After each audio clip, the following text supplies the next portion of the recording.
มื้อนี้นำเสนอเมนูปลานิลนึ่งสมุนไพรขั้นตอนแรกเราก็เอาปลานิลที่เราเตรียมไว้นี่ไปคั่วแล้วก็หมักด้วยเกลือแล้วก็เอาไปตากแดดสักครึ่งมื้อหนึ่ง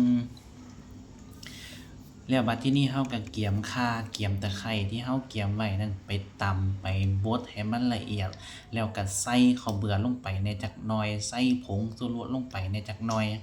ใส่หลายแซ่บหลายใส่น้อยแซ่บน้อยบัดทีนี้เราก็ใส่รสดีลงไป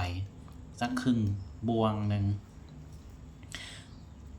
พอใส่รสดีลงไปแล้วเราก็ใส่น้ำปลาลงไปอีกใส่น้ำปลาลงไปแล้วบัดทีนี้เราก็เริ่มคนจนว่ามันให้คนให้มันละเอียดเข้ากันดีแล้วบัดทีนี้พอมันเริ่มละเอียดแล้วบัดทีนี้เราก็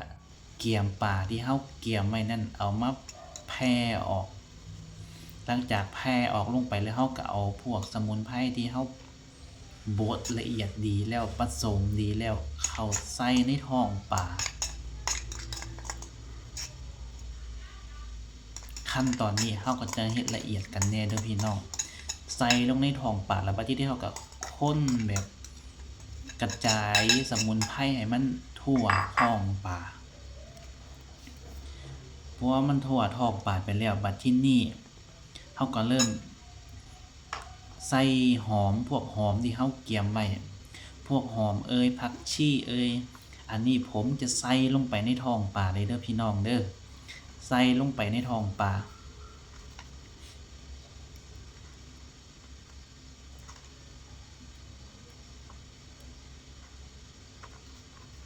ขั้นตอนนี้เราต้องเฮ็ดอย่างละเอียดละออพอ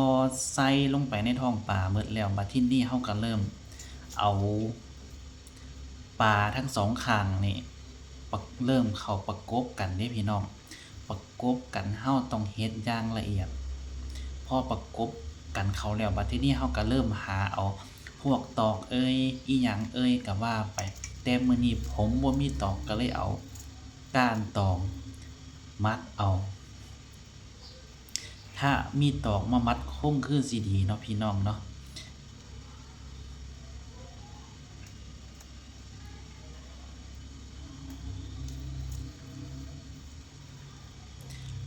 พอมัดดีแล้วบัดทีนี้เราก็เริ่มข้างหม้อไว้เด้ข้างหม้อไว้ขั้นตอนนี้เราต้องเฮ็ดละเอียด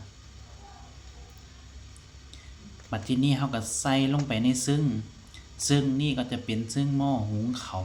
มันจะน้อยในจักหน่อยน้อยก็บ่สำคัญผมจะยัดลงไป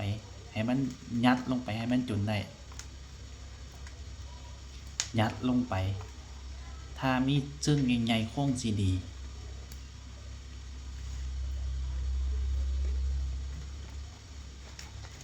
พอใส่ปลาลงไปในซึ่งแล้วบัดทีนี้เราก็เอาใบตองมาคลุมข้างเทิงมันไว้คุมเพื่อให้อายมันขึ้นมาแล้วก็มันจะ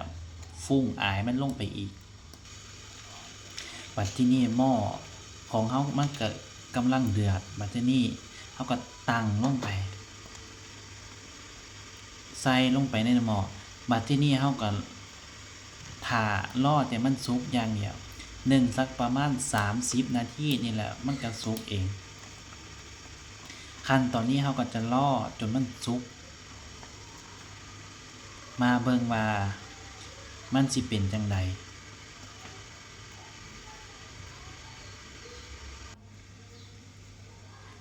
หลังจาก